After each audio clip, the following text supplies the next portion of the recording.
The idea that I heard, and it was certainly discussed, was that we are going to get CM Punk and Drew McIntyre at SummerSlam.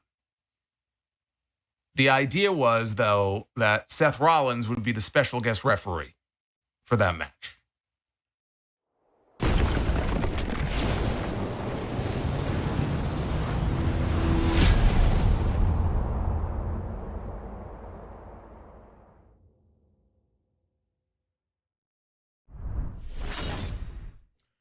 Welcome to your SmackDown recap here. It is the SmackDown post show for Friday, July 19th, 2024. I am the Solomonster. That clip you heard there was from the SmackDown review 2 weeks ago.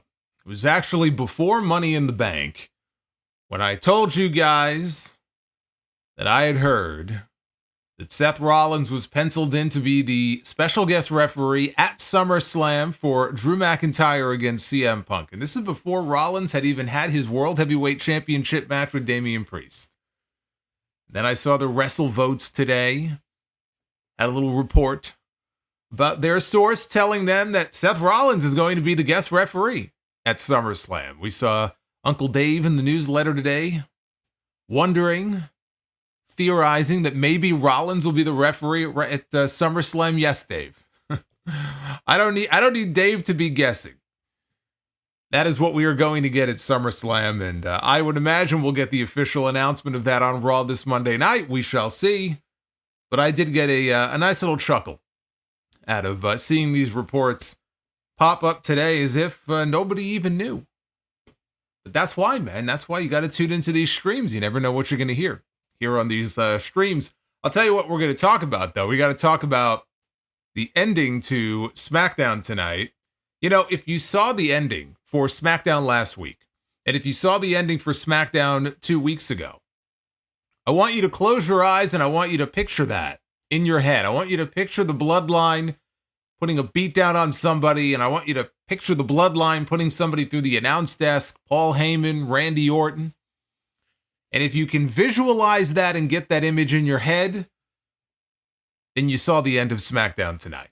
Because it was more of the same from the Bloodline, only this time it was Cody Rhodes, the WWE champion, going through the table. We had Kevin Owens back on the show tonight, and Kevin Owens was also left laying by the Bloodline. Sounds familiar, doesn't it? They are trying their hardest to make the Bloodline look as much of a threat, as credible as they possibly can going into SummerSlam. I understand why. Not even saying that it's the wrong thing for them to do, but what it does is it makes for boring television when you do the same angle over and over and over again. So SmackDown tonight, when they went off the air, it just felt like more of the same because that's what it was. And this is what we're getting here. This is what we're going to continue to get until we get to SummerSlam. As they try to build up Solo Sikoa as a believable threat to Cody Rhodes for the WWE title. There are people who will simply not buy into him at all as a threat to the title. But if that's the match they're doing, then they have to try. And this is their way of doing that. How do they do that? By taking out the top baby faces on the brand. Cody Rhodes, Randy Orton, Kevin Owens. This is how they go about doing it. But there was a sameness to it. Can't get excited about this. And the show itself really was nothing special tonight. We do have a United States title match now official for SummerSlam. The contract has been signed. We got an actual appearance from the United States champion. We don't get to see him very often here on this show. How very nice of Mr. CryptoZoo to make an appearance here on SmackDown.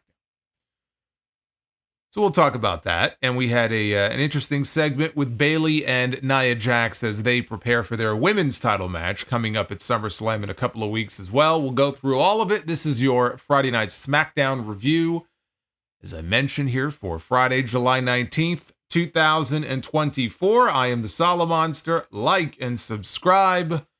Super chats are open and there have been some updates. You can find all the new super chats, all the updates, move some of them around. It's all in the description down below.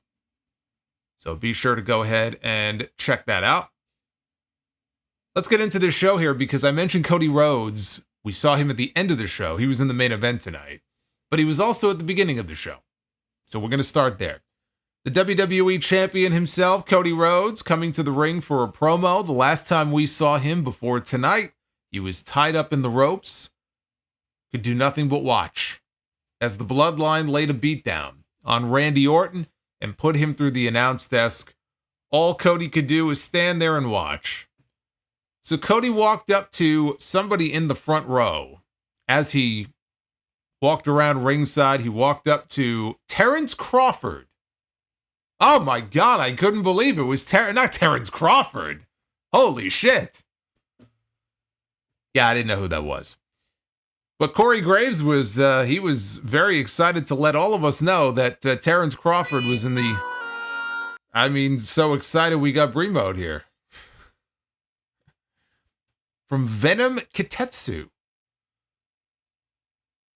we've got some Brie mode on a Friday night. Not as excited as Brie Bella or Nikki Bella. I guess that was Nikki Bella. Not as excited as Nikki Bella. No, that was Brie Bella. What am I talking about? That's Brie Bella, right? I am the learning tree. Of course, it's Brie mode.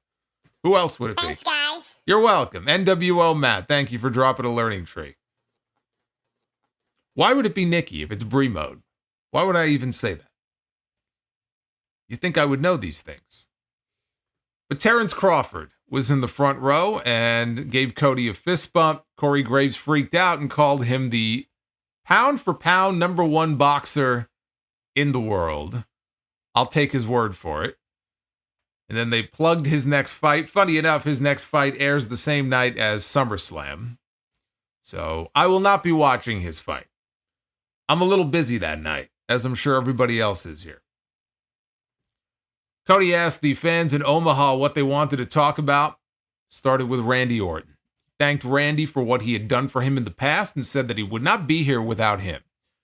He asked the crowd to imagine the guilt that he felt watching the Bloodline put Orton through a table, given his previous back injury, he had spinal surgery, 18 months on the shelf, and all he could do was stand there and watch, helpless to do anything about it.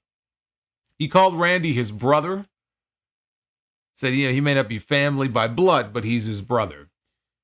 And then he turned his attention to Solo Sikoa. Cody said that he had told Solo in the past, even before WrestleMania 39, which is the first time that Solo spiked him and cost him the WWE title. He had told him even before WrestleMania that year that he wasn't ready. And even though he had cost Cody the world title in the past and he had taken over the Bloodline recently, he was standing here tonight and telling Solo again that he is still not ready. As he was saying this, he's interrupted by Grayson Waller and Austin Theory. They interrupted him in mid-sentence. Theory said that because of Cody, Jacob Fatu attacked him last week. His cheek is still swollen. And Cody said, well, I thought that was because your own partner needs you in the face. So Waller said the reason that Theory got attacked last week is because of Cody. And the reason that his mentor and his friend got hurt last week was because of Cody. So we got some what chants here. They quickly died out. Cody heard enough. Probably heard enough of those fucking chants. But he can't beat up the fans in the crowd, so he did a little beatdown here on these two instead. They quickly overwhelmed him. Cody ended up outside up against the barricade when Terrence Crawford stood up and handed him a chair. And Cody took the chair inside the ring. He hit Waller with it. Then he threw the chair to Theory, who caught it and had to stand there and hold it like an idiot as Cody took his time jumping onto the middle rope to come off with a disaster kick and kick the chair right back at his face. It's just silly, Oh, look at this. I have a chair in my hand. I wonder what's about to happen to me. Yes, you're going to eat the chair. That's exactly what happened. Not much of a segment. It set up the main event of the show, though, because in the very next segment backstage, Cody confronted Nick Aldis and said, I want them in the ring. And Aldis said, look, you can't have them by yourself. You got to find a tag team partner. I'm going to give you until the end of the night to find one. Randy, though. Randy is his brother, he says. And again, he watched his brother get destroyed last week and did nothing to stop it. That first match of Bad Blood should be fun. Cody Rhodes and Randy Orton coming up at Bad Blood. That's my early prediction. Because honestly, I'm not sure who else Cody would even work with. I mean, you almost have to go to the feud with Randy Orton in the next few months because there really just isn't anything else that's terribly interesting for Cody Rhodes to be doing on the show. And once Roman Reigns comes back, I mean, all the attention, the spotlight is going to be on him and the Bloodline anyway. Cody is going to need something to really sink his teeth into story-wise. And there is no better story to be told right now on SmackDown than Cody Rhodes and Randy Orton with the history that those two have. We had Carmelo Hayes and Andrade. Now, if you remember, last week on the show, this was set up by a segment earlier in the day. Andrade was being interviewed in an empty arena, and Carmelo Hayes showed up, and he wanted the spotlight to be on him. It was a very simple setup to this match. So we had Carmelo Hayes against Andrade, and, you know, again, coming into this, both men felt like they needed this win. Andrade, right, needs to get something going here. Carmelo Hayes needs to get something going. They both felt like they needed the win, and so it gave the match an air of unpredictability to it, because honestly, it could have gone either way. You know, Andrade right now is the speed champion. Carmelo Hayes is still going around talking about how he was the #1 draft pick. I could have seen this match going either way. What we ended up with was a really good match that got the crowd into it in a big way, even bigger than I thought. Hayes and Andrade, they battled on the top rope. Andrade executed his missed moonsault into the standing moonsault. Got a great reaction and got him a good near fall. Both men traded some more strikes until Andrade got the spinning back elbow for another near fall. He went to the top. He jumped right into a first 48, but Andrade kicked out. Hayes went to the top. He missed nothing but net. And from there, Andrade, he got him in a tilt-a-whirl, set him right back down and right into position for his finish. The message, the twisting double underhook driver, and he planted him on the mat and pinned him to win the match. I thought it was a good sign just how into this match the fans got. You know, these are two undercard talents that have not been established on the main roster for very long. And with Andrade, I know he had a past in this company, but I'm not even counting that. Yeah, they haven't done much with him on television. Carmelo Hayes is still relatively new to SmackDown. He's still relatively new to the main roster. Has not really been fully established yet. I didn't know how the crowd was going to react to it. But they reacted big, you know, those final few minutes. And Andrade now has strung together some wins. You know, he had a win on TV a couple months ago over Apollo Crews. He picked up the win in that triple threat qualifier for Money in the Bank a few weeks ago. He was in the Money in the Bank match and had some spotlight shown on him there as well, even though he didn't win. He's the speed champion, whatever the hell that's worth. And now another win here. So you could see he's been stringing together. He's not consistently on the show every week, but he's strung together some wins over the last couple of months. And he's been featured even at the last PLE. So hopefully for him, that means they can parlay that into an interesting story for him, because it's one thing to give him wins on TV, but at some point he needs to be involved in an interesting storyline. What that's going to be, I don't know. I don't know who he would feud with right now. It could be that he's going to feud with Carmelo Hayes, and tonight was the first in a series of matches. You know, to me, that would be fine. If this was just the first in a whole group of matches that they're going to end up having together, you know, that could be something. But it's good to see him at least stringing together some wins. I am the learning tree. Zizou Thanks, guys. says he had to. You really didn't, but thank you, Zizou, for the $12 learning tree. I am the learning tree. That's $24. Thanks, guys. That's $24. NWO Matt, man, Matt loves the learning tree. I think Matt's going to plant a tree in his front yard at this point. He's a big environmental guy. He's planting trees every single week. I mean, I love it. Keep them coming. But thank you. Thank you all. Now, I mentioned Bayley and Nia had a segment on this show. They were not in the same place at the same time for it. We got the split screen interview with the two women who were wrestling one another for the WWE Women's Championship coming up at SummerSlam. We had Bayley on the right. We had Nia Jax on the left.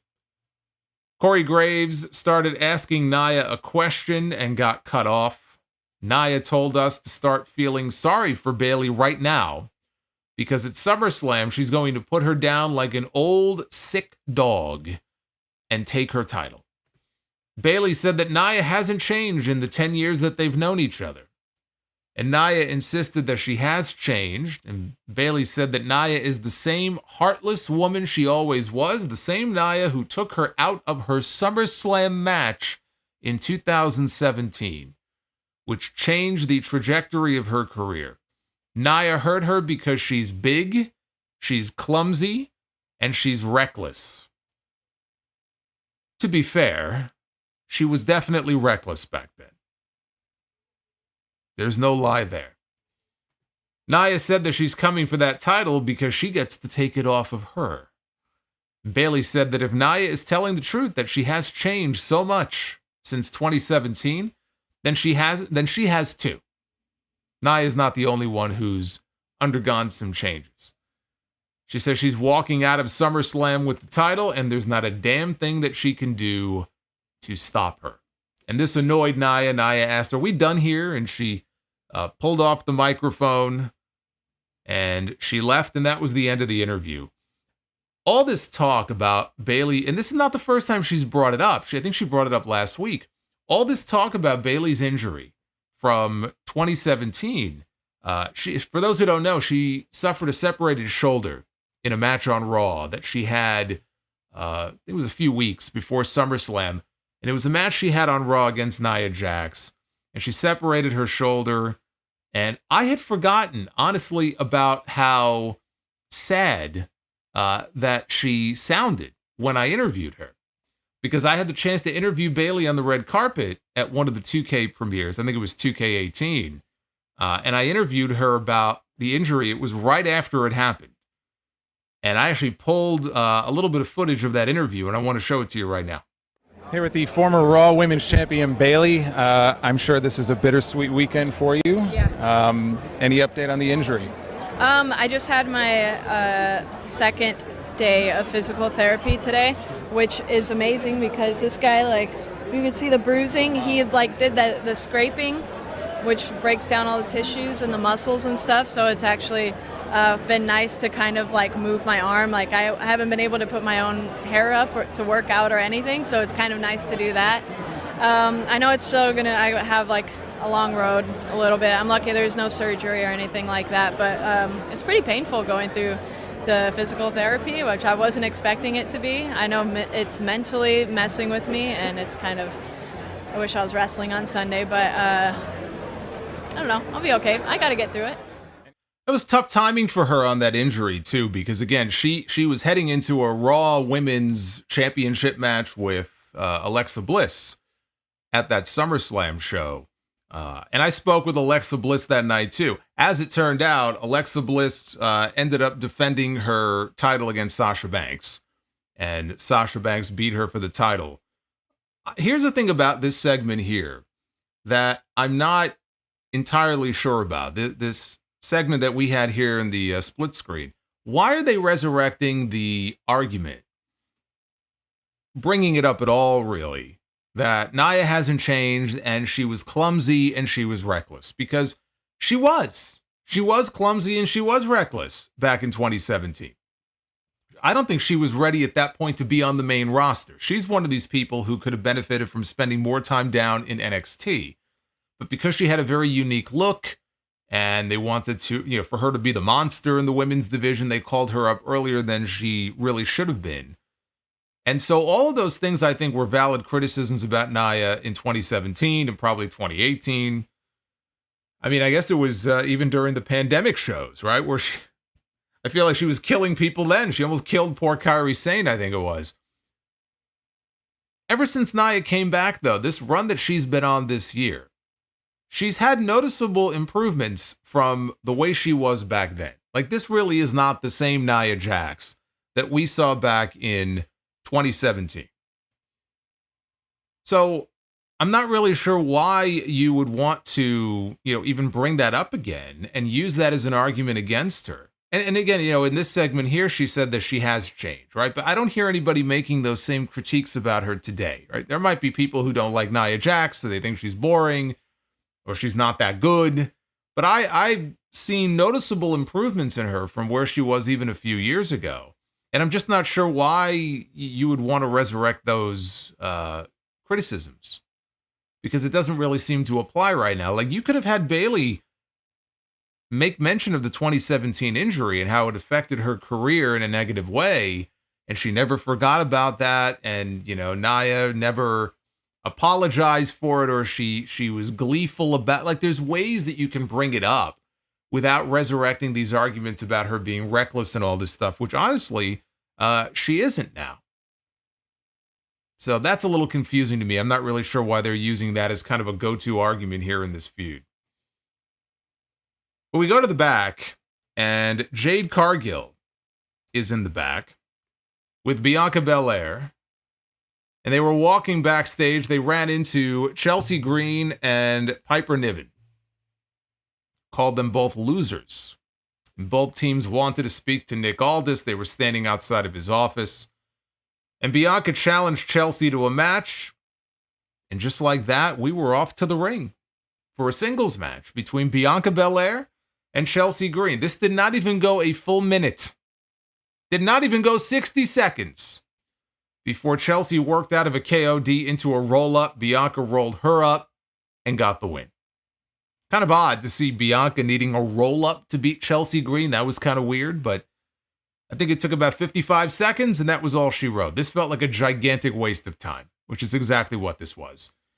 Jade celebrated in the ring with Bianca when Alba Fire and Isla Dawn popped up on the video screen, and Isla said that they would give them a glimpse of their titles next week. But as for their request for a rematch for the women's tag team titles, they said, we'll see. By the way, I saw somebody mention it in the chat, and I actually forgot about that. I believe they are taping another episode of SmackDown. So as we speak, they may be taping next week's show. And I think that's because next weekend, I believe, they're going to be in Japan. They have a couple of dates in Japan, and they're going to be flying over there. So that's why I think they're doubling up on shows tonight. I forgot about that.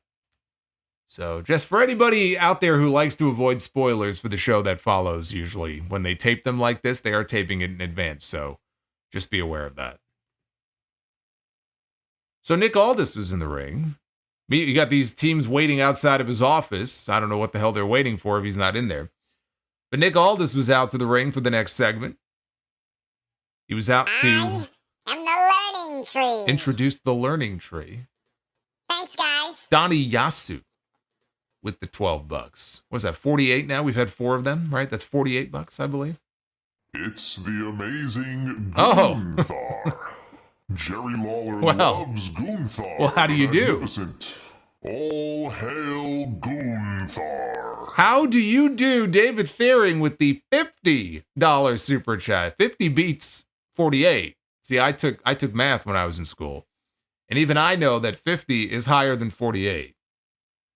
David Thiering with the $50 Gunther bomb. Thank you, David. Always love hearing from David. If what you had heard 2 weeks ago regarding Rollins being the guest referee at SummerSlam comes true, it's no longer all hail Gunther. It is all hail Solo. Have a good one, brother. Thank you, sir. You remember, I wasn't even going to tell you guys that night. I was going to wait because I feared that I might spoil some stuff for you. And then I was bullied by you. Not you, David, but I was bullied by you people into telling you. So you got it out of me. I was going to wait until my Money in the Bank review. I'm actually glad I didn't wait. But anyway, David, thank you. I appreciate that very much. As I was saying, Nick Aldis was in the ring to introduce LA Knight and Logan Paul for a contract signing for a United States Championship match for SummerSlam. So Knight was out first, then came the champion. Before Aldis could speak, Logan Paul grabbed the microphone and he asked, "Why would I give this Sons of Anarchy, Larry the Lobster-looking dude a title shot?" Knight said that maybe he shouldn't, but every time they've been in the ring together, he has cooked him. And he's also pinned him to qualify for Money in the Bank. He said he wanted to do that again, only this time he wanted to do it for the U.S. title. And he addressed LA Knight, Logan Paul did. He referred to him as Sean.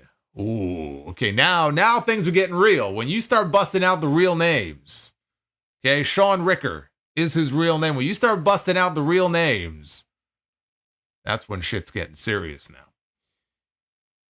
So he accused LA Knight of having his entire life revolve around his accomplishments in the ring, and he has no accomplishments in the last 20 years to speak of. He talked about his accomplishments, Logan's accomplishments, away from WWE. He said that the name Paul echoes through the zeitgeist of culture. He called Knight a gym rat with a spray tan that wanted to be The Rock. And he said his catchphrase bodybuilder thing, though, was a good gimmick. And Knight sarcastically replied that I've never heard that one before, about The Rock crack. As Kevin Nash was very eloquent about that when he was ragging on LA Knight about imitating The Rock. Look, I said it from the moment I first heard him cutting promos that it was clear who his influences were.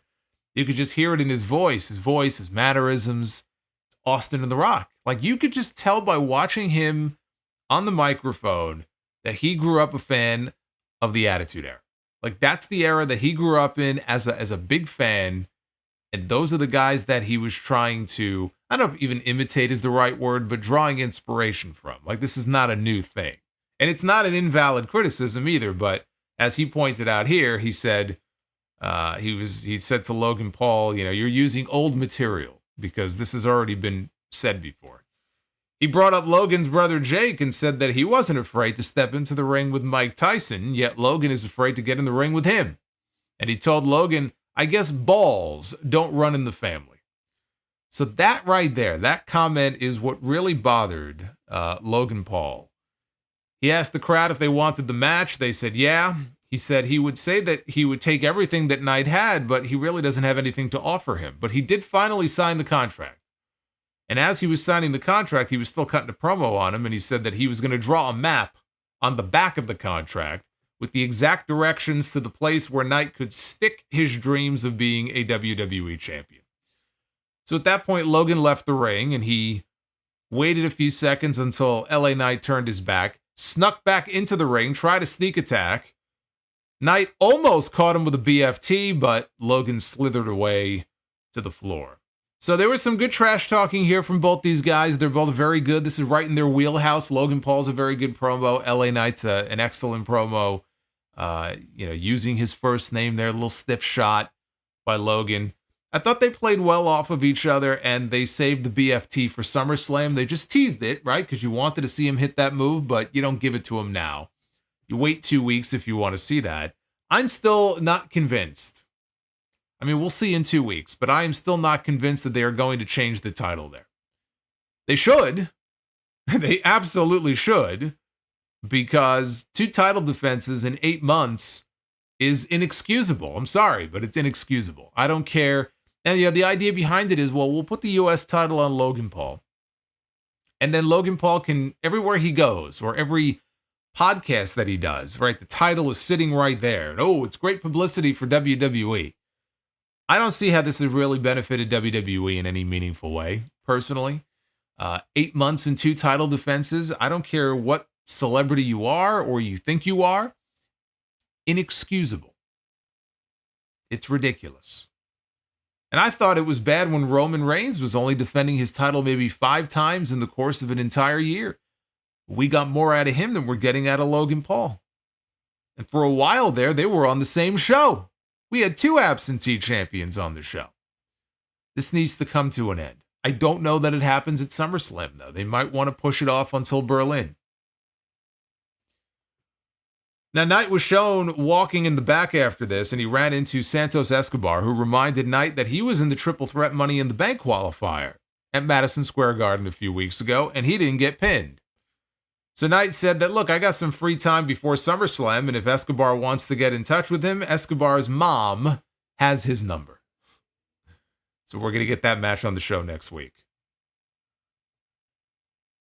Brock and Roman nearly killed the WWE title, but that is the WWE title, says Joey.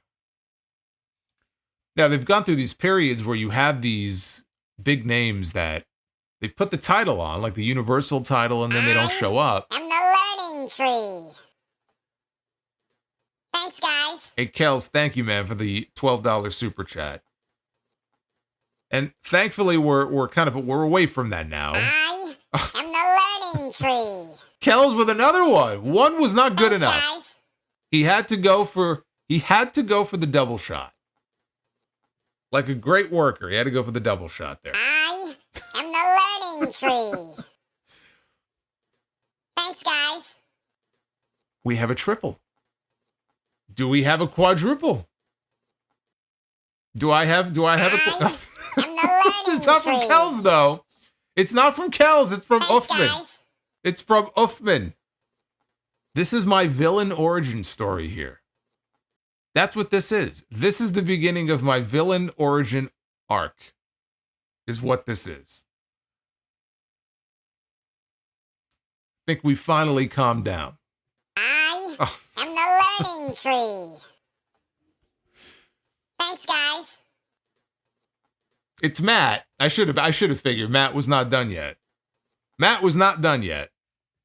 That's 5. King Kong Bundy would be proud. Now let's talk about Tiffany Stratton. It's Tiffy time, all right? It's not time for the learning tree. Now it's Tiffy time. They aired a great video package to the song Pink Bubblegum by Scene Queen for Tiffany Stratton before her match with Michin. I think she should be using that for her entrance music. Why not? Why not get some of the wrestlers using actual songs for entrance music? It'd be better than a lot of the shit that they're using now. Tiffany had Nia Jax in her corner holding her Money in the Bank briefcase for her. Michin had control early on. Stratton rolled to the outside, and Michin ran after her, but she ran into Queen Nia, who was holding court outside the ring. Stratton took advantage and hit her cartwheel into an Alabama slam on the floor. Man, her head. The way her head bounced off the mat outside on the floor, oof. Oof. Michin put up a good fight. I mean, she got a lot of offense here, but when it looked like Tiffany was about to hit her prettiest moonsault ever, she got stopped in her tracks because she looked outside the ring, and what did she see? She saw Bayley, who came out of the crowd, and Bayley is standing right there. Nia ran after her with the briefcase, but missed and went hurtling over the timekeeper's barricade. Bayley grabbed the briefcase up off the floor and then started to beat the hell out of the Money in the Bank briefcase. She's slamming it on the floor. She's slamming it against the ring steps. She opens it up on the floor. She stomps on the hinges in the middle of it. I mean, she's beating this fucking thing like it owed her money. I have no idea what that briefcase did to her, but she looked like an absolute idiot here because even the announcers pointed out, just because you beat up the briefcase and try to destroy the briefcase does not negate the contract on the inside. There's still a contract for a championship match on the inside of that briefcase. Anyway, this all resulted in Michin rolling up a distracted Tiffany Stratton for the 3 count, and then she went outside the ring to celebrate her win with Bayley. I don't see how this benefits Michin at all. You know, winning a match like this has no real benefit for her. It was just a way to set up a tag team match for next week's show. I thought the finish was very stupid, though. I do wonder, though.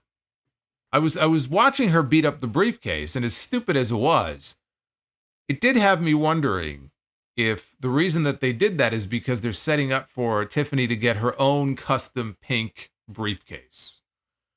Because I was calling Tiffany Stratton to win Money in the Bank as far back as probably March or April. And even then I said she's got to have that pink briefcase. And I'm kind of surprised that she hasn't already gotten one. Maybe that's what this was for. Maybe she's going to show up next week now and have a pink briefcase with her. The only thing is, I think she's cashing in at SummerSlam. So to have a personalized briefcase made for her and for her to cash it in 2 weeks later would be a complete waste. I would think that they would want her to hold on to that for a while so they can market that and they can sell them on WWE Shop. I mean, they already sell Money in the Bank replicas on there. But a customized pink, like Tiffy time briefcase, they could sell that shit, make a fortune off of it. So I don't know if that's why they shot that angle here doing that. If not, then I just thought Bayley ended up looking like an idiot. I am the learning tree. Oh my God. Thanks, guys. David, oh man, you know, there's one person in particular who I know is watching. I am the learning tree. Who's going to be very upset. Thanks, guys. One raging racist asshole who I know is watching right now, who is loving all these Learning Tree Super Chats. I'm Oh, the learning tree. bring them on. Bring them on. I Thanks, love it. guys. I love it. I love it. Thank you guys. Man, you guys are overwhelming me tonight. I don't know what to say. What I'll say is that we went back to the dark room pre-taped promo with Solo Sikoa sitting at the head of the table, surrounded by the other members of the Judgment of the the Judgment Day. Wrong show. The other members of the Bloodline. Solo said, "Life is so good when you're the tribal chief." He said life is also busy because of that, because he doesn't have a moment to himself. He wondered who would step up to be Cody's tag team partner tonight. Who would step up and disrespect the Bloodline? He said, if you're on Cody's side, then you are an enemy of the Bloodline. He said, tonight better be a handicap match or somebody is going to pay the price. Well, at least when he makes a threat, he follows through on that threat. I'll give him that. That's one of the things I used to criticize the booking of Bray Wyatt about. Bray Wyatt, he used to cut these promos, man. He would cut these dark promos, and then he would go out there and he would lose. It was the stuff of comedy. It's one thing to talk a big talk, but then you got to back it up, and he could never do it. At least Solo Sikoa, in their attempt to try to push him, he's making these threats, and he's going out there with the Bloodline week after week, and he's laying people out, and he's following through on those threats, so I'll give him that. Cody was shown walking backstage, heading to the ring for the main event, when Kevin Owens walked up to him, and he was taping up his fist. He said, "I'll see you out there." And Owens was the first to head out to the ring for the main event because Cody found himself a tag team partner. It was Cody Rhodes and Kevin Owens against Austin Theory and Grayson Waller. I am the learning tree. Thanks, guys. Kells, you're killing me. Kells with another 12. Planting another tree. Oh my I'm God. the learning tree. This is Thanks, guys. You know, I hear that they torture enemy combatants with this technique. They get information out of them. I am the learning tree. Thanks, guys. What have I created here? I swear I've created a monster. I have created a monster. Okay, it's quiet now. Let's talk about this main event. Now, I figured that we were going to get Kevin Owens back this week.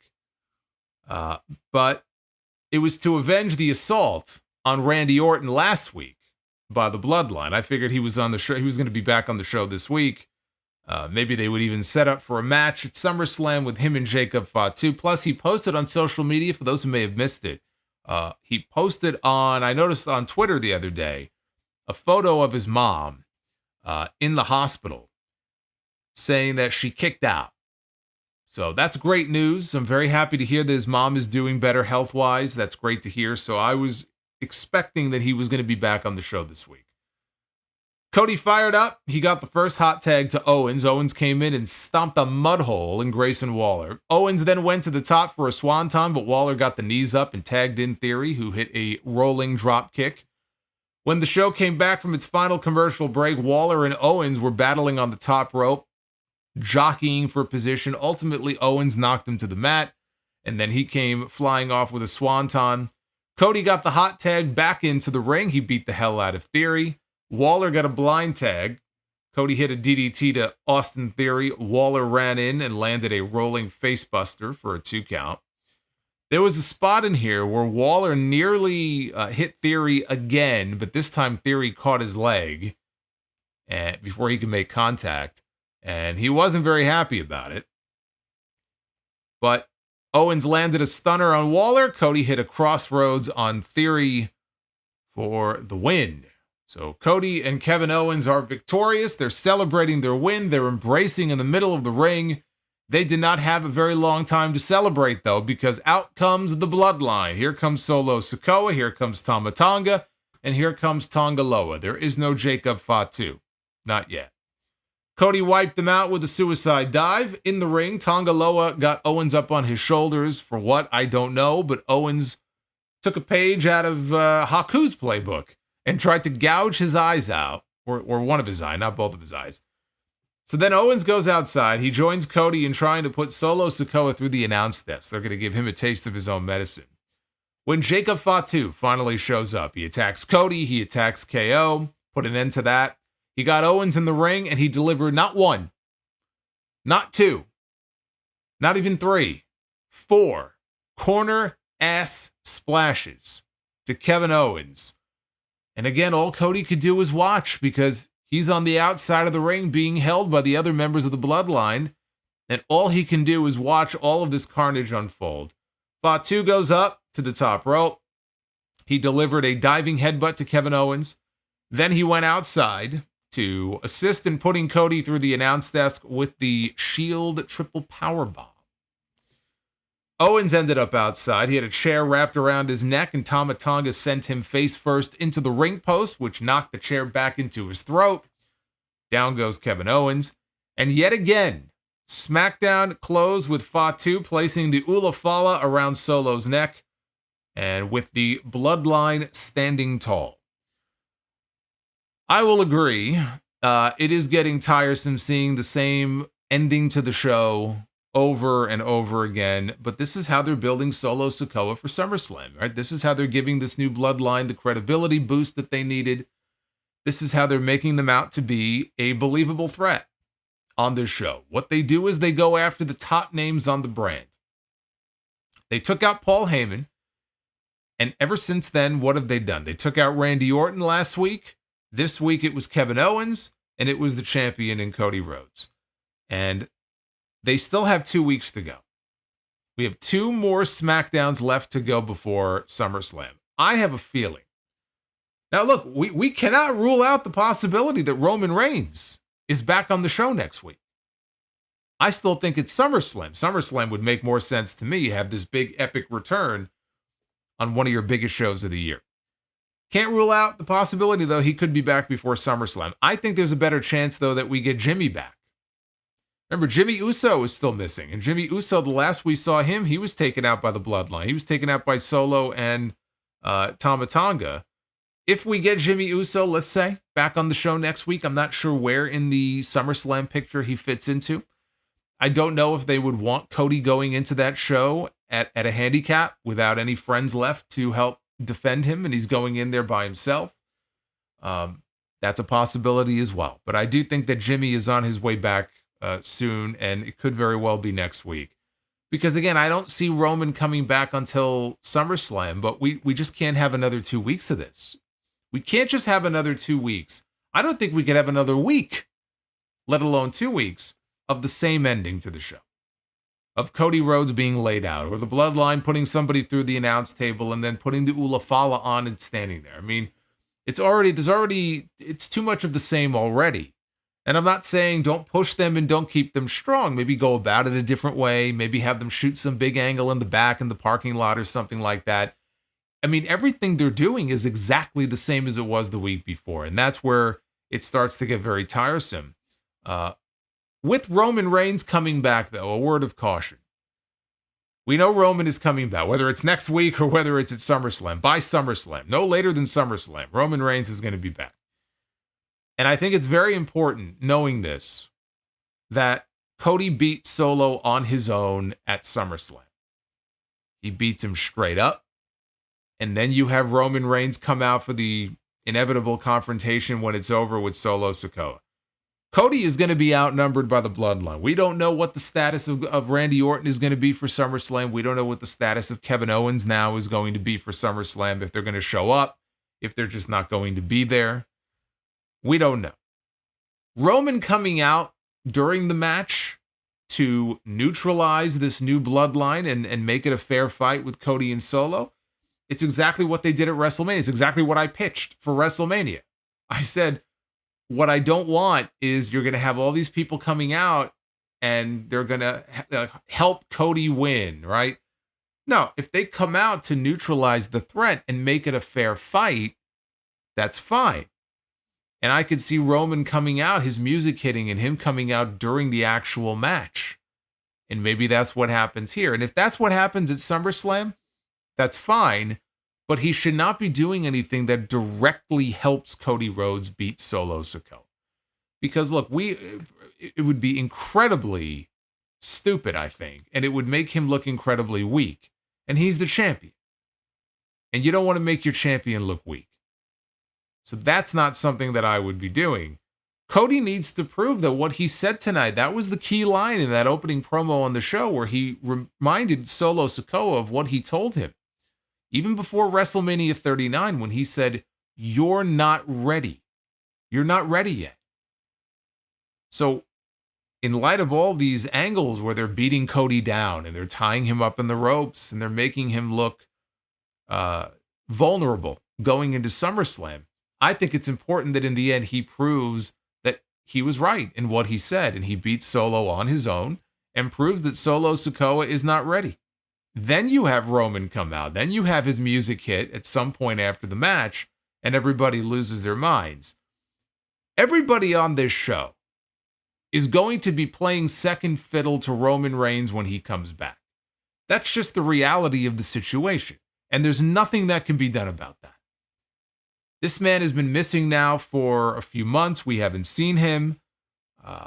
There's just no getting around it. That includes Cody Rhodes. That includes the WWE champion. Everybody is going to be secondary. Everybody is going to feel secondary to Roman Reigns when he comes back. And it's going to be very interesting because we're going to have two super popular baby faces, very strong baby faces, that are going to be working on the same show. Right? They're not separating them. They're both on SmackDown. And how they coexist on the same brand, especially if they're not directly working together, is going to be an interesting story in itself to follow. It's a good problem for WWE to have. You know, I'm sure Paul Levesque is licking his lips like, oh, we've got two really strong baby faces here. I can work with this. So it's not a bad problem for them to have. But because Roman has been gone, and because everybody has been chanting his name every single week, we want Roman, we want Roman. He's just, when he does finally come back, again, it's going to blow the roof off the place. They have been building this man up so strong for 4 years. In August, next month, it's going to be 4 years since he came back with Paul Heyman at his side. And so over those 4 years, he was the champion for virtually all of it. And they created a special attraction. That's what he is now. He's no longer just another member on the roster.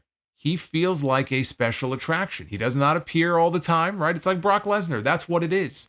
What they had in Brock Lesnar all those years is what they now will have going forward in Roman Reigns. They're going to have a mega overstar who is not going to be on the show every single week, who's not going to wrestle, honestly, that many matches in the course of an entire year. They'll have him for a select number of dates, a select number of matches.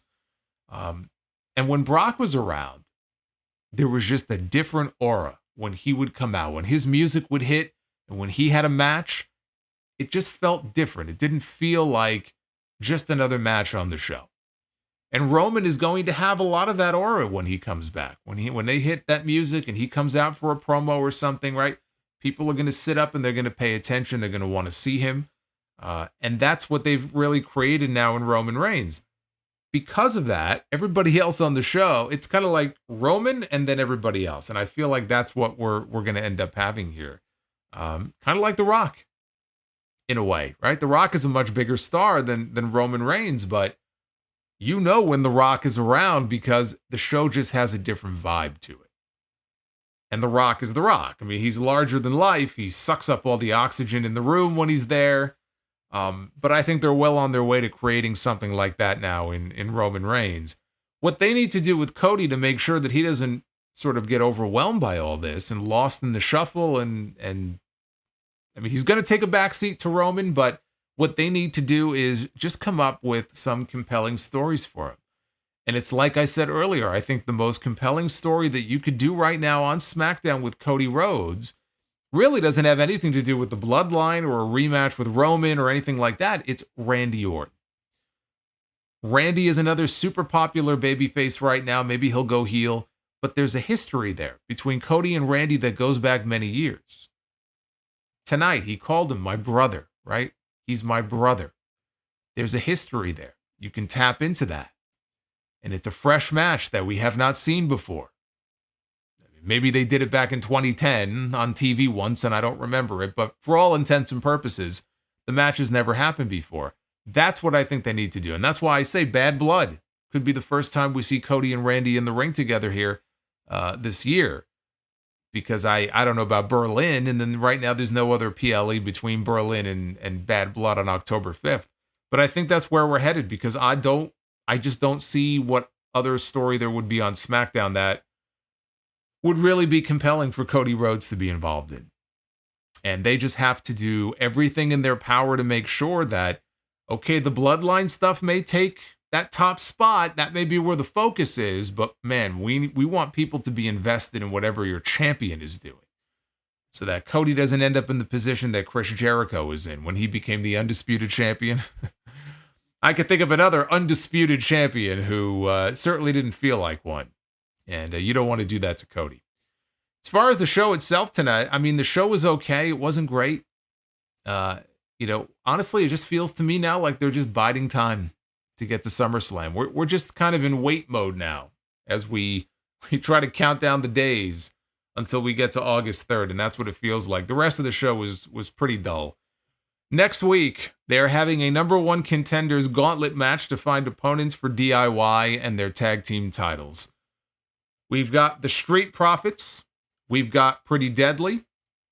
We've got Angel and Humberto, the Good Brothers, Baron Corbin and Apollo Crews, and yes, we have Tama Tonga, and we have Tonga Loa.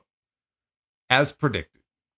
As soon as DIY won those titles, what did I say? They won the titles so that the Bloodline could take the titles off of them, and I'm standing by that. The fact that they're in this gauntlet, I just can't imagine that they're going to have fucking Baron Corbin and Apollo Crews win the gauntlet, or the Street Profits.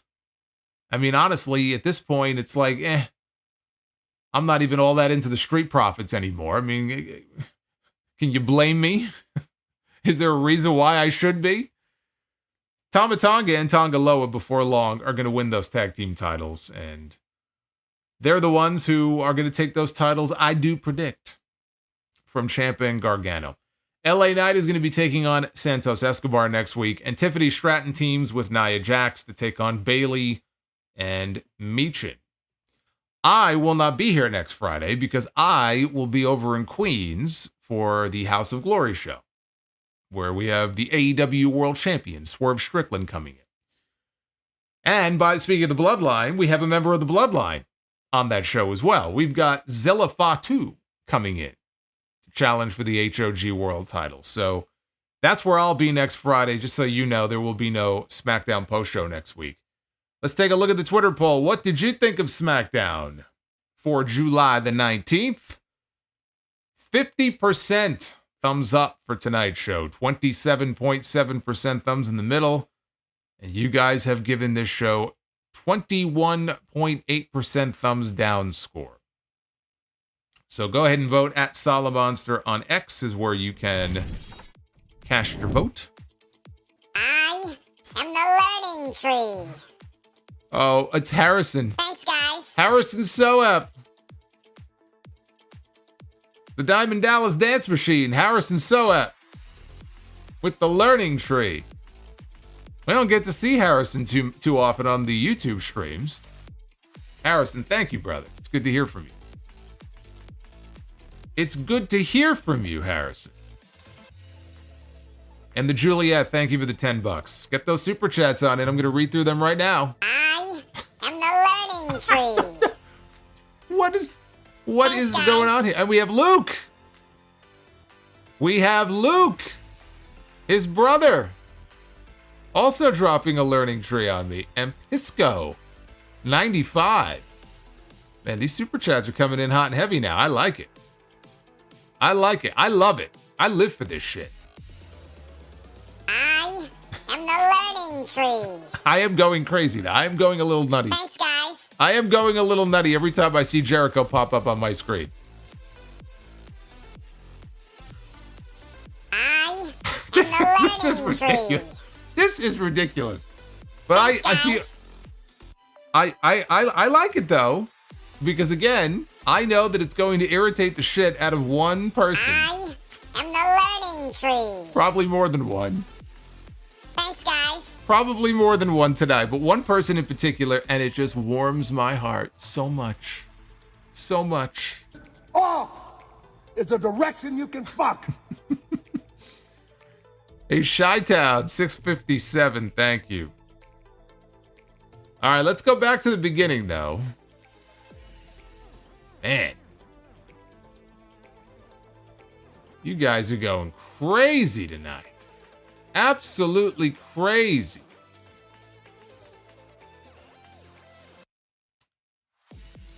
All right, let me go back to the early ones so I don't miss any of our first super chats that came in.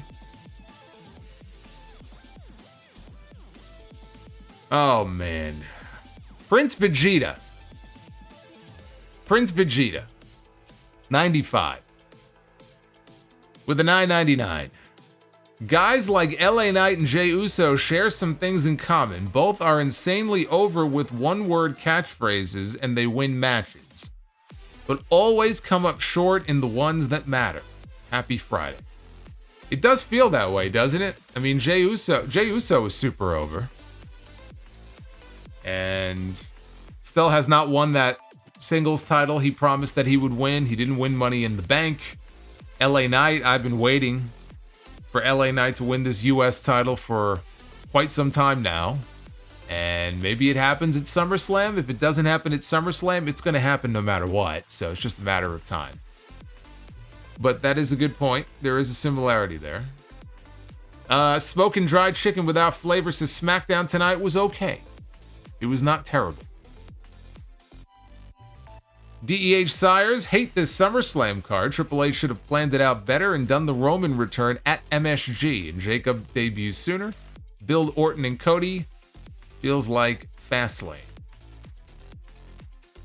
Also it says we went from hypothetically Roman Solo, Cody and Randy, Seth and Gunther, Punk and Drew, and Damian and Finn to this because Triple H likes to drag everything out. Well, to be fair, you created that in your mind. Like Damian and Finn is going to happen, but I don't know that I necessarily expected it to happen at SummerSlam. See, you just laid out every big match that they have been building to. They were never going to give away every big match that they've been building to on the same show.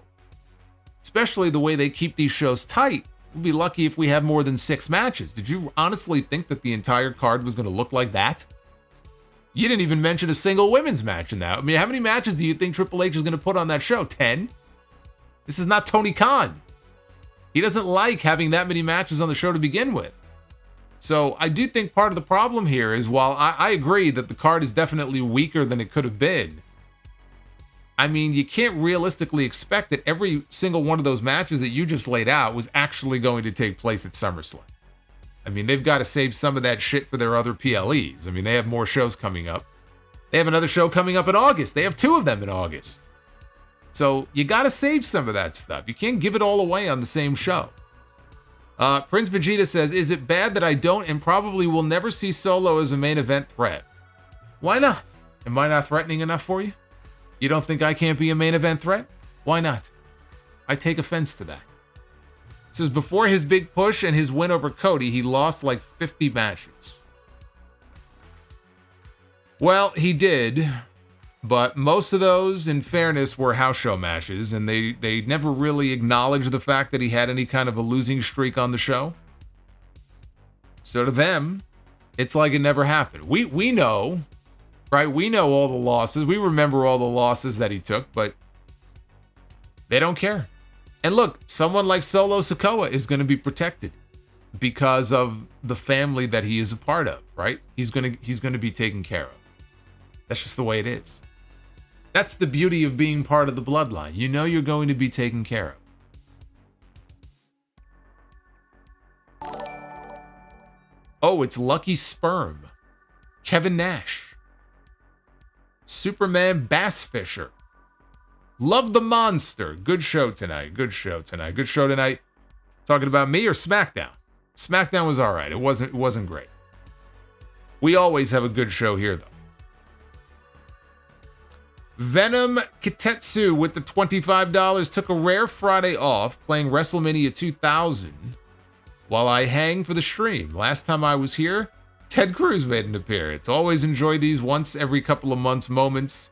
I can watch the stream in real time. That's right. There was no Cruz del Toro. There was no Ted Cruz on the show tonight. Thank God. Venom, thank you for the $25. Jerome Eugenio. WWE Logic says it's okay to beat the Money in the Bank briefcase holder. You know, I was thinking that same thing tonight. That's how it's always been. Their logic is, well, they've got the briefcase, so we can just beat them over and over and over again, which I always thought was very stupid. Braun, I'm a security guard, and I hate wrestling security. You should hate wrestling security. God, they make you look like such a goober. I said it last week. I said if I were an actual security guard, man, I would be offended by how I am portrayed on these wrestling shows. NWO Matt, Learning Tree wasn't affected by Cloud Strike. Evidently not. One thing that did not go down today are the learning trees. I am the learning tree. Jesus Christ. Thanks, guys. But I kind of wish they did.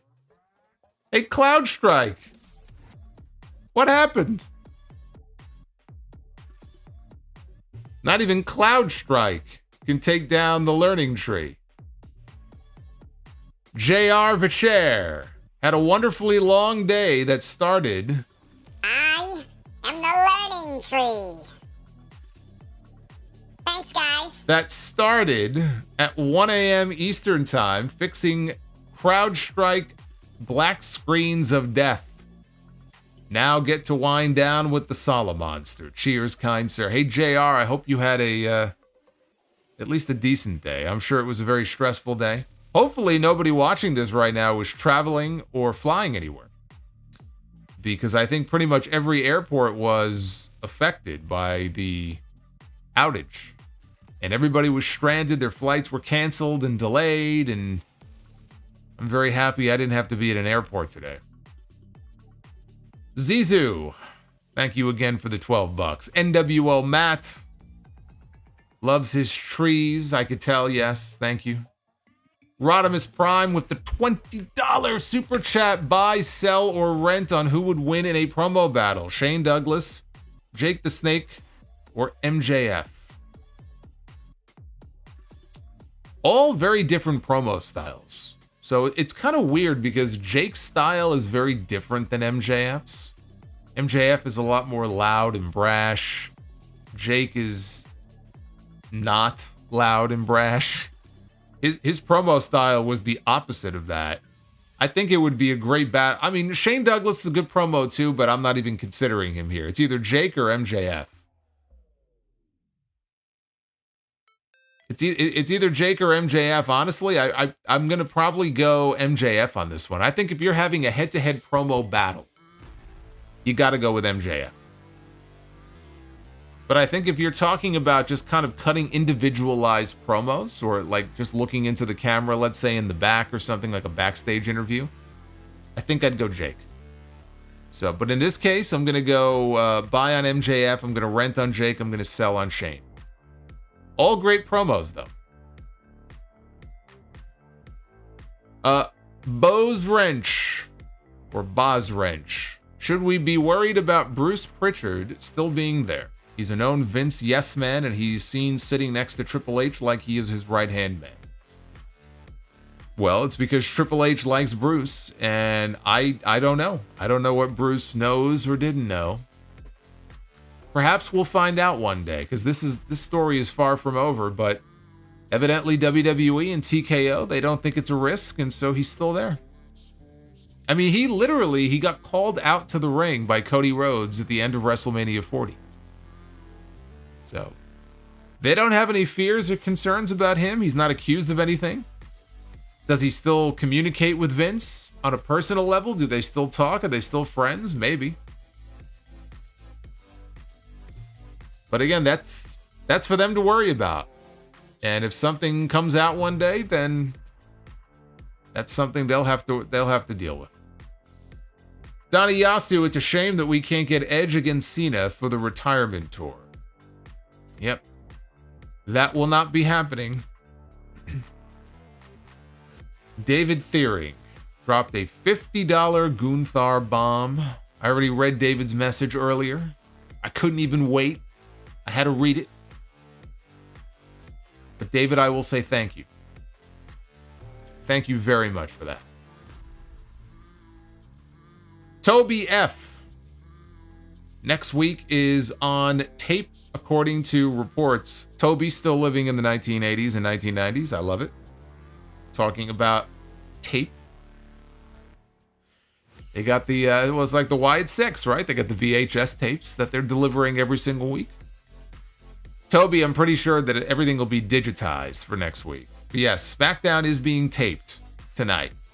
So next week's show will not be airing live. Kells with his first of many learning trees. Cody has been getting his ass whooped by the Samoans since his return. He really has. That's true. Really, since he came back, I guess. Kells again with a couple more says, does Tiffy get a new briefcase? I mean, just based on what they did tonight, I would think so, but I don't know. I still feel like she's going to cash in at SummerSlam, so it would be kind of a waste. Lakers Pats 1. Nash, Swerve, Bloodlines merge into Bloodline Elite. Oh, God. It's the last thing we need. Then they can splinter off. We have Bloodline A and Bloodline B. One on Raw, one on SmackDown. Well, we're going to get two Bloodlines, but they're not going to be merging together. They're going to be on opposing sides. And they'll be on the same show. Uffman Entertainment, we did not bully you. You teased us. Never tease your audience, Booker Man. Well, that's true. I guess I did tease you about the Rollins thing. But you got it out of me, right? You got it out of me and we broke some news here on the stream. So it all worked out in the end. NWO Matt, we didn't bully the learning tree, would never bully. You told us of your own accord. David Thiering with a $12 super chat. Why not another learning tree? We have got the learning forest growing tonight. That's a good point. We're not even talking about a tree anymore. I am the learning tree. We're not even talking about a tree. Thanks, guys. What we are creating here is bigger than the Amazon rainforest. You know, we need trees in this world for oxygen. So really what we're doing here is we're giving life. We're giving life to the world. The way I look at it, we're doing a service here.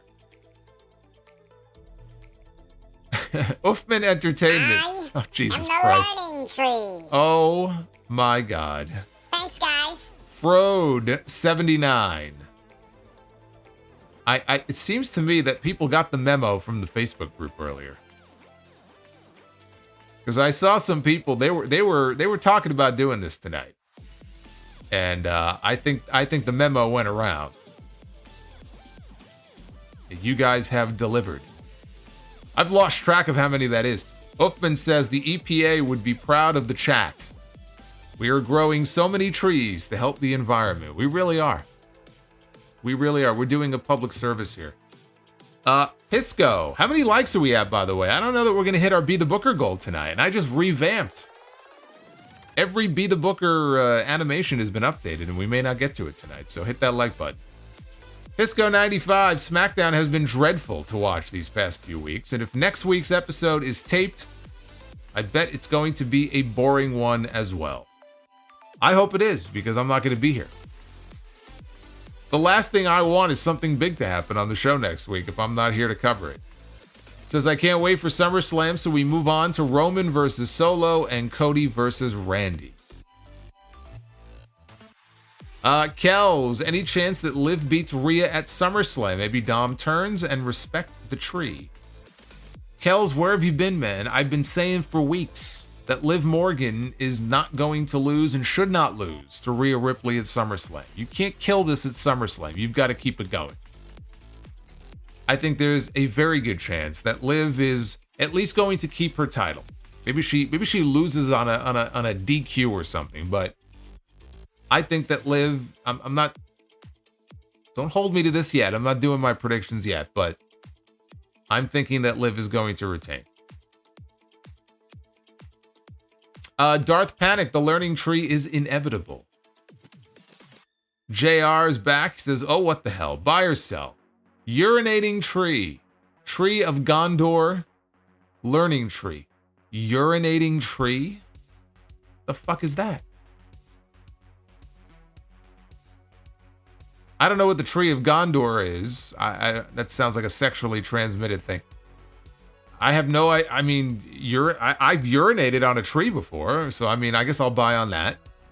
I don't know what the tree of Gondor is, so I'm kind of taking a risk here, but I will, I'll rent on that one, and I will sell the learning tree. Harrison Soep. Forget the music being garbage. The downfall of the SummerSlam logo needs to be studied. Keep it up with the great work. I do miss the OG SummerSlam logo. There really has not been a SummerSlam logo that has beaten it. So I do miss the original one. And this new one that they've been using, which I think goes back to last year, right? What were they in Detroit last year? It's like a car kind of theme. I'm not a fan of that either. So I'm with you on that. Okay, so Urinating Tree is a YouTuber. A sports YouTuber. Why is he called Urinating Tree, though? And the Tree of Gondor is from Lord of the Rings. That sounded like it probably would be a Lord of the Rings thing. Yeah. I mean, I would love to know why the guy calls himself Urinating Tree. I mean, I assume he must have urinated on a tree at some point. Did he get arrested for it? Is that why? I don't know. The Juliet. Feel bad for all IT workers today. Don't feel too bad for them. I think they got paid very well. Thanks, CrowdStrike. What if AJ replaced one of the participants in the 6-man title match at Slammiversary? It could happen. I'm expecting an AJ-style surprise cameo on the show. And unless he just comes out and makes an appearance, I'm not sure what else he would be doing. So you could be onto something. I think we're going to see him at Slammiversary. I saw Jordan Grace was teasing surprises on the show. I would not be surprised if we end up getting him at Slammiversary. Or hey, Drew McIntyre is suspended, right? He's a former TNA World Heavyweight Champion. I'm just saying. He's suspended. He has nowhere to go. Maybe he'll show up. Luke Soep. Gotta love the Solomonster Vortex. Thanks, guys. Believe me, you would be much better off falling into my vortex than Chris Jericho's. Pisco95. Say what you will about the learning tree. You have to admit it makes you a lot of money. I hope you had a good week and you are feeling better solo. I do appreciate that every learning tree is certainly in support of the stream, but by the time we are done, I feel like I've just come to the very edge of the mountain. I'm this close to falling off. Stevie Hurley just wanted to be a part of the learning tree. Thanks, guys. This may be the most over of all the super chats that I've ever put together. Oh, jeez. I'm the learning tree. As soon as I say it. As soon as I say it. Thanks, guys. Spencer Dunning's coming in with a $12 learning tree. M. Mills. Dropping $12. No message. M. Mills, thank you very much. Good to hear from you. David Thiering, as much as I am not a fan of the learning tree on AEW TV, I am loving this super chat. 3 guarantees in life: death, taxes, and this learning tree super chat. We have gotten this more over than Jericho. Well, I will say that yes, I have gotten this gimmick certainly more over than he has. I think that's fair to say. Chi-Town 657 with the $23. Kosi, he means Cody. But that is kind of funny. Kosi versus Solo doesn't equal SummerSlam main event to me. Jacob Fatu is doing all the heavy lifting and is outshining everybody. I would pay to see Cody versus Jacob for the title. Yeah, but Jacob just debuted. So doing Jacob in the main event at SummerSlam when he debuted not even a month ago, you can't do that. I agree, though. I mean, he is outshining everybody, and it's exactly what I told you would happen months before he debuted. And WrestleVotes had that one report about people internally being concerned that he might overshadow or, outshine Solo Sikoa. I said, yeah, no shit. That's exactly what's going to happen. And I feel like that's what we're seeing playing out before our very eyes every single week. But it's still too early to put him in a championship match. He hasn't even had a singles match yet on TV. You want to put him in the main event of SummerSlam? I mean, when you say that, don't you realize the absurdity of that? I mean, I'm a Jacob Fatu fan, but let's not get carried away here. Superman Bassfisher, love the monster. Good show tonight. Thank you, Superman. RB 65. Perhaps the meaning of life was the learning trees that we have planted along the way. It's a very deep cut. Never really thought about it like that. Thank you, RB. Josiah Ball, when do you think we get Ospreay versus Okada in AEW? I mean, the way Tony Khan is blowing through all these Will Ospreay matches, probably Grand Slam in September at Arthur Ashe. That'd be my guess. West Coast James, just contributing to your insanity. Thank you, James.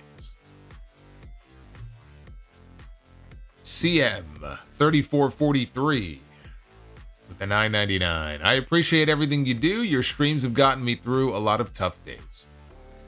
Also, Jacob Fatu is the effing man. He has looked like a beast and added a lot of credibility to the new Bloodline, in my opinion. He is, I'll tell you something right now.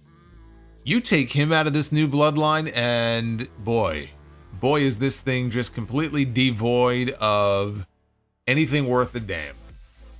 He is almost single-handedly lifting this new Bloodline to heights that without him they would simply not be able to achieve. If it was just Solo, Tama Tonga, and Tonga Loa, it would not be the same.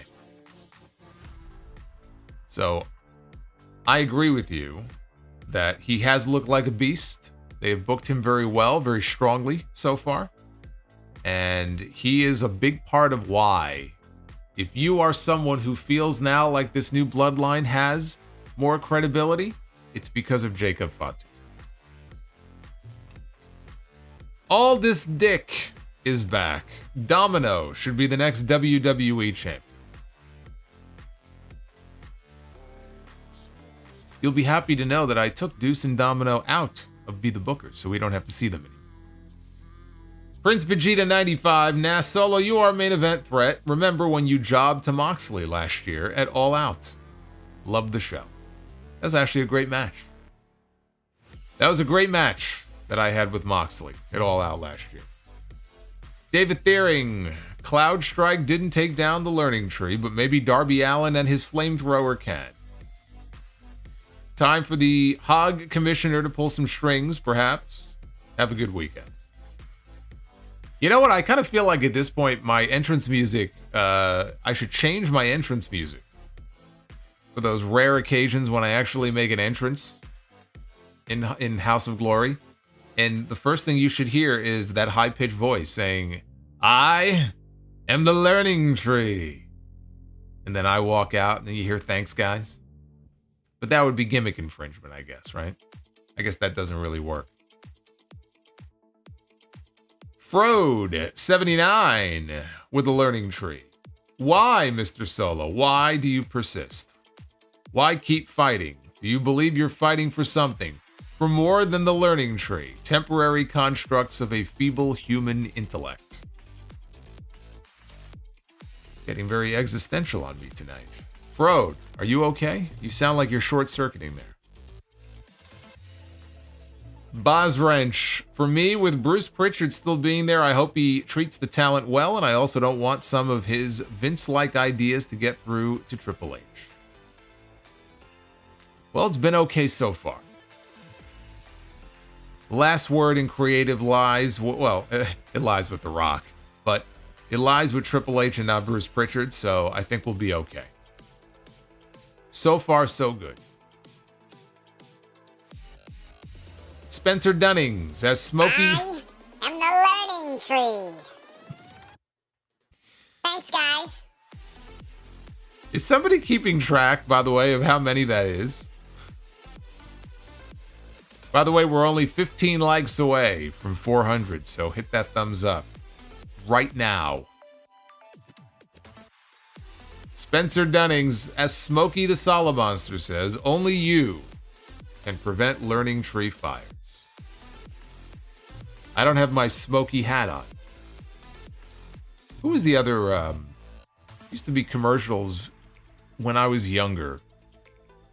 Was it Smokey the Bear? I feel like maybe there was another bear, but there was a dog too. McGruff. McGruff the crime dog. Who remembers McGruff the crime dog? Whatever happened to him? Well, I mean, by now, he's a fucking dog. He'd be like fucking 50 years old. I guess he's dead, right? I guess McGruff the dog died a long time ago, but am I the only one who remembers him?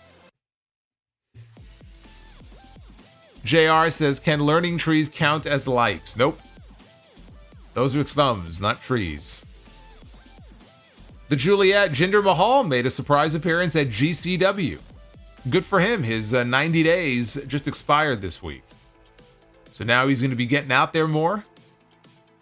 You're going to be seeing more of Jinder Mahal now. Good for him. He could have a career resurgence on the independent scene. That's right. McGruff, take a bite out of crime. Yeah, I knew I wasn't the only one. Justin G, just helping you get to your Kent Brockman with a cuckoo bird coming out of your forehead with a technical difficulties banner. Thanks, guys. Thank you, Justin. Boney, Jericho for Hog when? Never. And JR says, are wrestling tables made from learning tree? It sure feels like it. It sure feels like it, doesn't it? Doesn't it feel that way?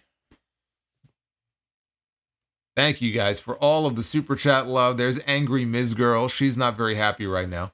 I know one person at least out there who is seeing all these learning trees and has that expression on their face, and it warms my heart. It really does. Well, the likes goal has been reached. We're at 405 right now. So thank you all for the likes. I do appreciate it. And that means that right now, it is time to be the booker. Ladies and gentlemen, it is now time to be the booker. You guys did it. So now let's get into it. Again, Be the Booker has been revamped. Man, look how fast it's going. faster than ever. Faster than a speeding bullet. It's time to be the booker. And we will begin with our tag teams. And we will begin with Bullet Club Gold. I will not call them by that other name because that other name is stupid. Jay White and Juice Robinson kicking us off here in Be the Booker, which is a great way to kick things off. I love it. I love it. It'll be Bullet Club Gold taking on the Street Profits. I think that would be a fun match. Two current tag teams right now, WWE versus AEW. I'm sure the fans would react perfectly rationally to that if there was ever a WWE versus AEW match. Right? Don't you think the fans would just react like normal, rational human beings? Wait until I talk about this MJF and Ospreay stuff and this cage match stuff on the show on Sunday. If you are one of these people who is bitching and moaning about that match this week, you might not want to tune in. All right, let's flip on over to Women's Be the Booker. We're 1 for 1 so far. Yeah, that's right. Devin's right. A solid Forbidden Door match. Solid is a good word for it. All right, now on the women's... I don't know what that was. On the women's side, we began... I don't know what that was. Chelsea Green, who was on the show tonight, is kicking off Women's Be the Booker. Chelsea Green.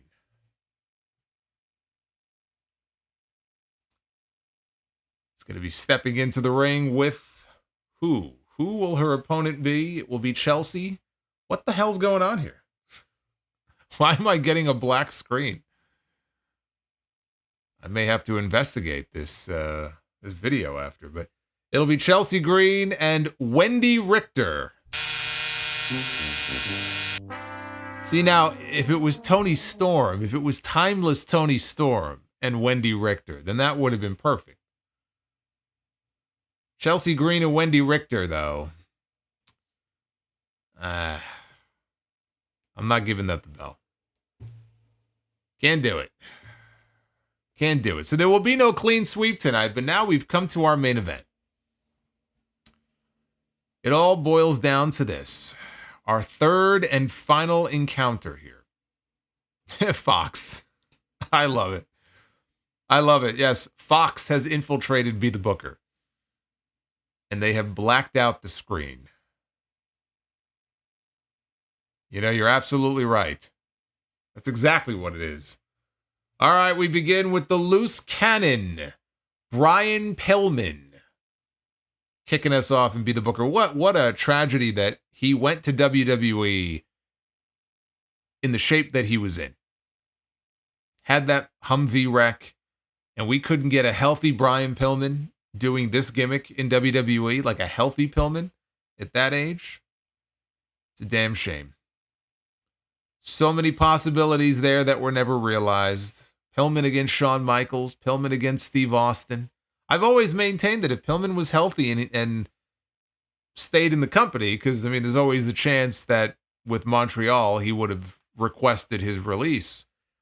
But had he stayed and had he been healthy, I've always maintained that Austin's first feud coming out of WrestleMania 14 for the title was not going to be Dude Love. It would have been Bryan Pillman. And in fact, I think the two of them could have swapped the title back and forth. Well, let's see. Bryan Pillman. Maybe we'll land on Steve Austin. Maybe. Bryan Pillman, one-on-one. With the Brooklyn Brawler.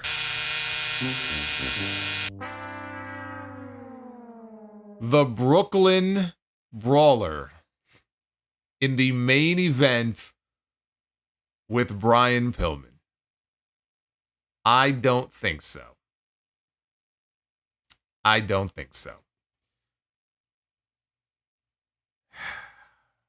I am the learning tree. Thanks, guys. Uffman, thank you for the $12. Only you can take a bite out of the I'm learning. the learning tree. Thanks, guys. Only you can take a bite out of the learning tree, he says. Thanks, guys.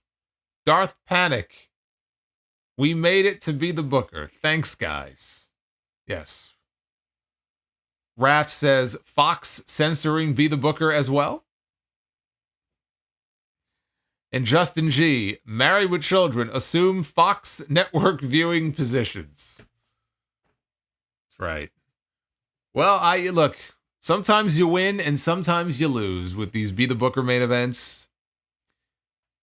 Tonight was not one of those nights. They can't all be winners. The good news is that as long as we hit our goal, we get to try again on Monday, which is the next time I will be live with you for the Raw post show. So we can always try again on Monday night. We got some more messages here. We've got Cameron Spencer coming in with a $4.99. And Cameron says, did you see the clip of a man doing a destroyer to a guy off a second floor apartment building to the concrete ground? They both got seriously injured. No. The hell you say? I can't believe that. I look at it as, kind of nature taking its course. Play stupid games, win stupid prizes. I'm glad they're alive. At least they're alive. But you play stupid games, you win stupid prizes. I have no sympathy for people who do stupid shit like that. Uffman Entertainment. Had he lived, do you think Pillman would have been granted his release after Montreal? I don't, actually. The Bulldog was able to buy himself out of his own contract, but Owen wanted out. Vince said no. I think he offered him a new deal, so he got more money out of it. But Owen wanted his release, and he didn't get it. Bulldog wanted out. He got out. Anvil, I don't know what happened with Anvil. I don't know if Anvil requested his release or his contract just expired. He did a job to DX, I know, on the way out. I think that Pillman, now, again, even in the state that he was in, where he was physically compromised, he was still, he still had a lot to contribute, and I feel like they would have tried to hold on to him. So I'm going to say no, that they would have held him to his contract, but I mean, we'll never know for sure. It's a good question, though. It's a good thing to ponder. Had he lived? I'm certain that had he lived, he would have asked for his release. Like, he was very close with Brett. He was part of the Hart Foundation. I think he would have been very upset by what had happened. It's one of the reasons Rick Rude ended up in WCW. I am the learning tree. Matt says, Thanks, and guys. last one. That is indeed the last one, and I don't know how many that was, but boy, you guys wore that out. You wore that super chat out tonight. This was a record-setting night for that one, so I got to hand it to you. You guys came through in a big way tonight, and I appreciate the hell out of you for it. Thank you for all the love. The next time you see me live will be Monday night after the Raw review. I will be live on Monday and Wednesday next week, not Friday. So again, I'll be back for SmackDown in 2 weeks because I'll be at the Hog Show next Friday. And you should be too, by the way. If you're local, tickets are still available. They're going quick, though. It's one of our biggest shows of the year. Swerve Strickland is coming back in. He's going to be wrestling Amazing Red. We've got Zilla Fatu making his debut and a bunch of other matches as well. So HOGwrestling.net is where you can snatch up some tickets. But I will be with you on Sunday for episode 871 of The Sound Off. So you'll get your usual weekly dose of The Sound Off there. David said, I think it's 28. Is that true? 28? Did we have 28 learning trees tonight? Matt says 27, so we have a discrepancy here. Matt says it was 27, and David says 28. So why don't we just split the difference? We'll say 27 and a half. We'll cut the tree in half, and we'll call it 27 and a half. How about that? Anyway, thanks for the love. You guys are awesome. Have yourselves a great weekend. And I will see you back here live on YouTube on Monday night for the Raw post show. Until then, thanks, guys.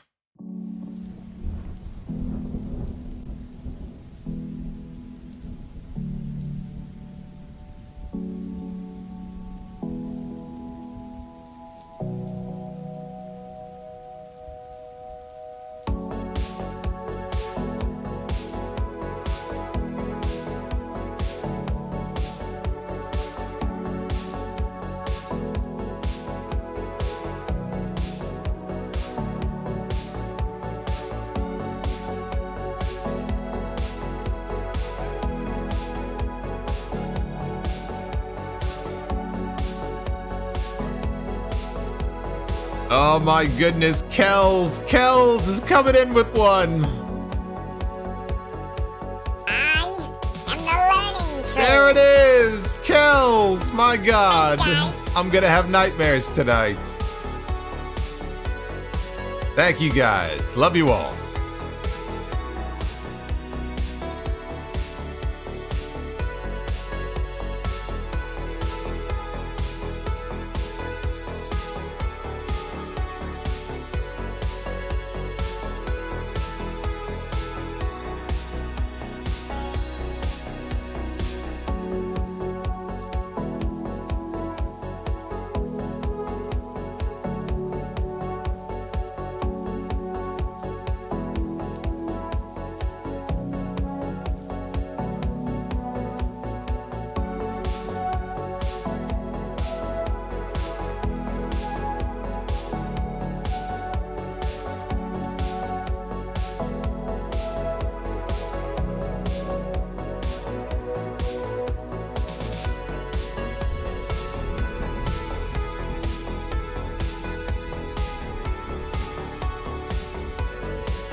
tree.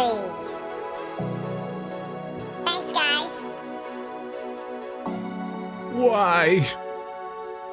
Why?